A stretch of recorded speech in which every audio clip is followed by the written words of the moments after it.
Hai guys, assalamualaikum warahmatullahi wabarakatuh. Nama saya Tommy Saktensya dan di sini saya bersama narasumber saya yang berkesempatan belajar teknologi di Jepang, yaitu kalau boleh diperkenalkan dulu tentang dirinya. Ya, perkenalkan, nama saya Muhammad Tri Akbar. Saya berasal dari Brau. Saya lulusan sekolah menengah jurusan multimedia, dan saya dapat kesempatan untuk bekerja di Jepang oleh usaha dan kerja keras saya sebelumnya. Oke, baik, buat Akbar sendiri tinggal di mana untuk sekarang? Sekarang saya tinggal di Nara, Jepang. Saya di sini berlibur ke ibu kota Kalimantan Timur, Samarinda. Mungkin libur sekitar 1 atau 2 bulan mungkin saya di sini. Cukup lama ya. Jadi saya kebetulan dia berkunjung ke sini, jadi saya mendapatkan kesempatan untuk mewawancarai dia mengenai pengalaman hidupnya di Nara. Jadi bagaimana selama tinggal di Nara, apa saja yang membuat Anda suka atau tidak suka gitu, atau kayak mengalami culture shock.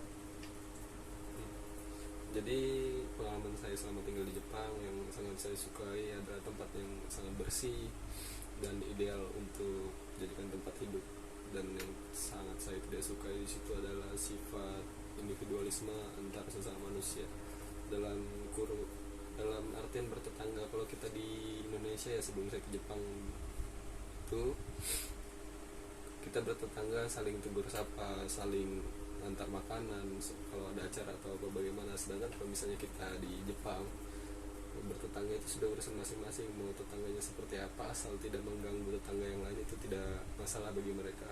Seperti semisal kalau kita karaoke, kalau misalnya di Indonesia karaoke atau bernyanyi dengan suara keras, itu seperti hal biasa dan tetangga memakluminya. Sedangkan di Jepang kita dapat dilaporkan kepada petugas terkait.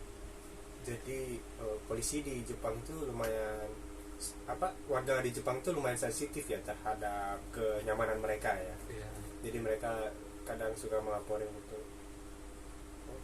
Dan mereka juga hidupnya individu ya, kalau walaupun di tetangga gitu. Beda sama di Indonesia gini, kita sering-sering antar makanan gitu. Mereka itu jarang gitu ya berkomunikasi. Kalau untuk berkomunikasi sih jarang, tapi untuk saling bantu sih ada, tapi bukan dalam artian bertetangga. Tapi semisal seperti ada satu kejadian di mana saya sedang beli bahan belanjaan dan saya tidak sengaja menjatuhkan bahan belanjaan itu, terdapat sekerumun orang yang langsung membantu saya mengambilnya tanpa saya tahu siapa mereka dan alasan mereka membantu saya. Mereka bantu masukkan ke dalam plastik saya. Setelah itu mereka pergi begitu saja dan mengucapkan kepada saya, tolong berhati-hati, jangan sampai terulang lagi.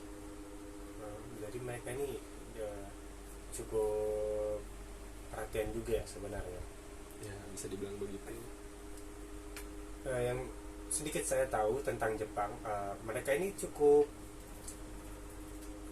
intensif ya soal waktu. Ya, sangat intensif.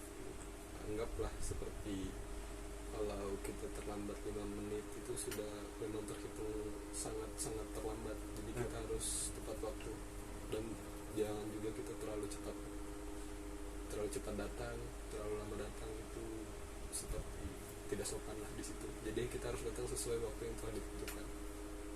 Kereta di sana juga yang saya lihat dan baca sedikit, kereta di Jepang itu sangat tepat waktu, dan apabila terjadi keterlambatan maka akan ada kayak kompensasi bagi para pelanggannya gitu. Sangat ya, ada kompensasi bagi para pelanggar pastinya. Seperti mungkin entahlah bagaimana, tapi sangat jarang sekali ada yang melanggar. Selama saya di sana alhamdulillah belum ada yang melanggar sih. Jadi Akbar di Jepang sedang bekerja ya? Iya. Kalau boleh tahu bekerja di perusahaan mana dan sebagai apa, dan penelitiannya bagaimana juga? Saya bekerja di Tech Innovation Japan. Saya di bidang analisis kepadatan penumpang. Saya di sana sebagai, kalau di sana disebut junior data scientist, di sini mungkin disebut analisis data ya. Ya. Nah, ya itu. Kalau boleh tahu ngapain aja di situ? Oh, di sana tentu saja seperti namanya, kami paling prospek. Tentu saja kami di sana menganalisis data pada penumpang yang akan masuk ke dalam kereta listrik kami dengan teknologi yang sudah kami kembangkan, yaitu mungkin melalui sensor yang ada di dalamnya, atau bagaimana ya cara menjelaskannya. Mungkin paling gampangnya, paling mudah sekali diketahui kepadatannya itu dari pembelian tiket mereka. Oh, jadi ada sistem kota gitu ya di dalam sebuah kendaraan gitu agar menghindari sebuah kepadatan gitu. Ya itu yang masih kami atasi. Tapi karena di Jepang itu sangat jarang sekali orang menggunakan transportasi pribadi, mereka lebih sering menggunakan transportasi umum. Jadi di sana mungkin lebih efektif apabila kami kembangkan lebih atau memuat kuota yang lebih banyak dengan tingkat kenyamanan yang lebih tinggi. Kalau untuk gajinya sendiri kisaran berapa untuk di jabatan tersebut?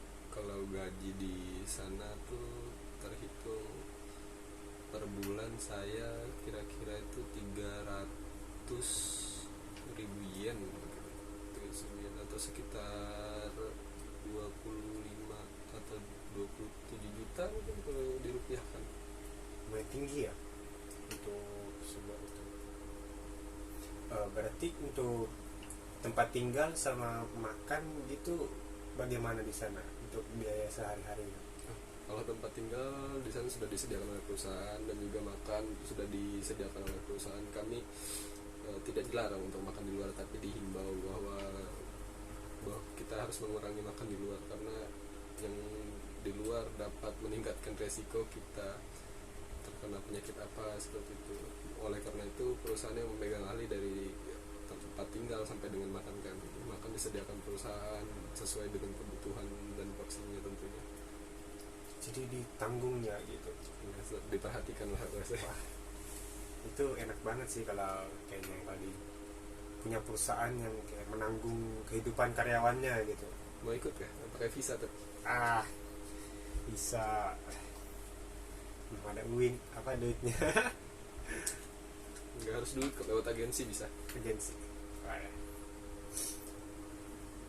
Jadi oke, Akbar, bagaimana misalkan saya ingin pergi ke Jepang, apalagi untuk mencari kerja gitu, apa aja yang harus saya lakukan agar dapat bisa mendapatkan kesempatan bekerja di Jepang gitu? Kalau saya dulu sebelum saya ke Jepang, saya mencari agensi, tentunya agensi yang bermitra pada perusahaan-perusahaan yang ada di Jepang. Setelah itu tiap agensi kan pasti ada dokumen yang harus dilengkapi ya. Nah, dokumen yang harus dilengkapi itu nanti yang akan kita setor kepada agensi. Setelah itu kita setor, kita akan mendapatkan tes wawancara dan tes keterampilan, tentunya keterampilan kita dalam berbahasa Jepang atau bagaimana. Nanti dilihat kita tingkat berbahasa Jepang kita tuh di mana, di bagian rendah, menengah ataupun tinggi. Singkatnya seperti itu, tapi tingkatannya masih ada lagi ternyata. Dan juga setelah kita melewati tes wawancara dan tes keterampilan, tentunya kita sudah di-approve atau mendapatkan izin. Setelahnya kita membuat visa yang akan dibantu oleh agensi yang bersangkutan. Dan kita pasti ada seperti apa ya bahasanya kalau di sini? Dulu tuh bahasnya negosiasi ini gaji. Kalau di sini sekarang seperti apa? Kalau di sini mungkin kesepakatan pendapatan gaji mungkin ya. Itu yang dimaksudnya. Ya, seperti itu. Berarti itu ada pelatihannya gitu ya sebelum kita melakukan pemberangkatan, dan bakal ada seleksi juga di akhir. Iya. Sebenarnya pelatihannya kalau kita sudah di-approve oleh agensi, kita sudah pandai berbahasa Jepang yang paling basic, misal kita paling basic sekali sebelum kita ke Jepang itu kita bisa berbahasa Jepang. Setelah kita bisa berbahasa Jepang, kita di approve, kita ke Jepang. Setelah kita di Jepang, kita dapat pelatihan di Jepang, tidak pelatihan di Indonesia. Prospek kerja tergantung prospek kerjanya sih. Saya di perusahaan itu dapat pelatihan, walaupun kita dianggap ada mungkin beberapa orang anggaplah teman saya yang bersama-sama saya ke Jepang, saya rasa dia lebih ahli daripada saya, tapi kami semua disamaratakan, diajarkan dari nol sampai dengan akhir sesuai dengan buku panduan. Kami juga diberikan buku panduan sebelum bekerja. Buku panduan agar mungkin kayak ada peraturan gitu di dalamnya. Ya, ada peraturan dan teknis bekerja, kayak jadwal-jadwal juga ada di situ. Ada yang begitu juga ya ternyata, agar mungkin lebih tertib ya sebagai karyawan atau magang gitu. Iya, benar. Baik, selanjutnya itu yang ingin saya tanyakan, apa yang membuat Anda benar-benar terkejut selain yang Anda sebutkan saat berada di Jepang itu, hal yang buat Anda kayak wah ini berbeda banget sama Indonesia gitu. Di sana orang-orang tidak suka mengusik satu sama lain, anggaplah dalam bertetangga juga mereka tidak suka mengusik, seperti urusan saya ya urusan saya, urusan kamu urusan kamu. Saya